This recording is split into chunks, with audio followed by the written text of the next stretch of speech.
So I've been thinking about this a lot lately, and I think I figured out what the actual blocker is for most people with AI. And it's not what you'd expect. It's not the tools. It's not that people don't know about Claude or agents or whatever. It's that their idea of what a good day looks like hasn't changed. Like, think about it. What does a productive day look like to you right now? You probably wake up, you get through your emails, you make progress on a project, maybe you ship something, you have a couple of meetings, and at the end of the day you go, yeah, that was solid, right? And it was, like, genuinely that was a good day a year ago. But that's the problem. The game completely changed and nobody has updated their scoreboard. Because here's what's actually possible now. Right now, today, you can have multiple AI agents running at the same time, not one assistant doing one thing. Multiple agents in parallel, all working on different parts of the same problem. One is doing research, one's writing a first draft, one's building a prototype, one's handling the boring formatting stuff, all at the same time. So what used to be like a week of work, that can genuinely happen in a morning now. And I don't mean like clickbait 10 times more productive kind of way. I mean, literally, the throughput is just different now. And most people haven't felt that yet. Not because they can't, but because their internal benchmark, their sense of what enough progress feels like, is still set to 2023 levels. Okay, so here's where it gets interesting. There's this thing, I think of it like an internal thermostat. You know how your house thermostat keeps the temperature at whatever you set it to? You open the window, it gets cold, the heating sets in, and it goes back to the set point. Your brain does the same thing with productivity. You have a set point for what a good day feels like. And even if you have a crazy productive morning, like you blast through everything, by the afternoon you kind of ease off. You've hit your number. The thermostat kicks in and goes, we're good, we can coast now. And that set point, for most people it's calibrated to a world where you are the bottleneck, where your hands on the keyboard were the limiting factor. That world is gone, but the thermostat didn't quite update. And here's the bit that really clicked for me.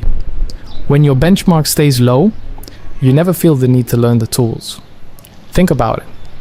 If you think a good day is shipping one thing, you don't need agents.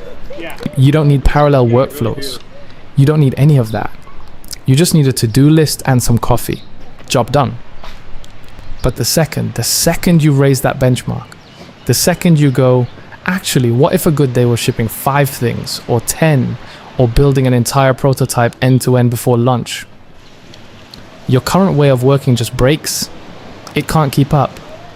There aren't enough hours. And that's the moment you actually go and learn the tools. Not because someone told you to, not because you saw a tweet about it, but because your new standard of progress literally demands it. You can't hit your own benchmarks without them. That's the unlock. The benchmark moves first. The upskilling follows every time. Let me give you a real example because this is where it gets concrete.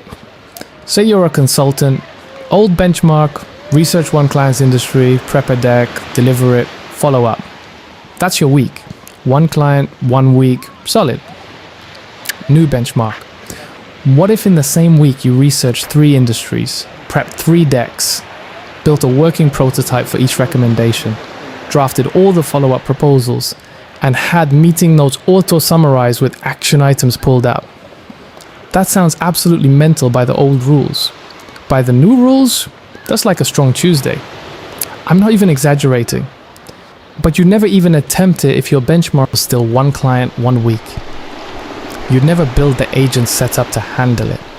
You'd never learn how to run things in parallel.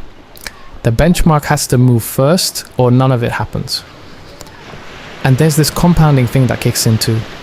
Once you raise the bar and start using agents to hit it, you start noticing all the stuff you used to do manually that just feels like waste now. Not because it wasn't important, it was. But because there's a faster path and now you can see it. Like, You stop writing every email from scratch because an agent can draft 12 while you write one. You stop doing research sequentially because parallel agents give you a better result in a tenth of the time. You stop manually formatting documents because honestly, why are you still doing that? And every time you cut out one of those things, your capacity goes up, which means that benchmarks can go up again. And it compounds. Raise the bar, feel the gap, learn the tool, close the gap, raise the bar again. That's the flywheel. Now here's the uncomfortable bit, and I'll just be honest about it. If you don't raise your benchmark, you don't just stay where you are, you fall behind, because some people around you are raising theirs, and their output is going to look insane compared to yours. Not because they're smarter, because they calibrated what normal means and then tooled up to match. The gap between productive by the old standard and productive by the new standard is huge right now. And it gets wider every time a new model drops, every time a new agent framework ships, every time the tools get even a little bit better. So if you get one thing from this, it's this. Don't start with the tools, start with the question. What would a 10x version of your best day look like? Like concretely, not I'd be more productive. What would actually be done by 6 p.m. that would make you go, how did I do all of that? Write that down, seriously. That's your new benchmark. And then just sit with the gap for a second. Feel how impossible it seems with the way you currently work. That's the point. That tension, that feeling of, I literally can't do this with my current setup. That's the sign. That's your brain going, I need different tools. And then you go learn them.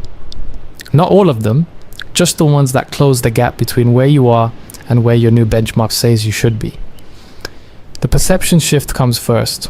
The tools come second. The results come third. But it all starts with admitting that your idea of fast probably isn't anymore.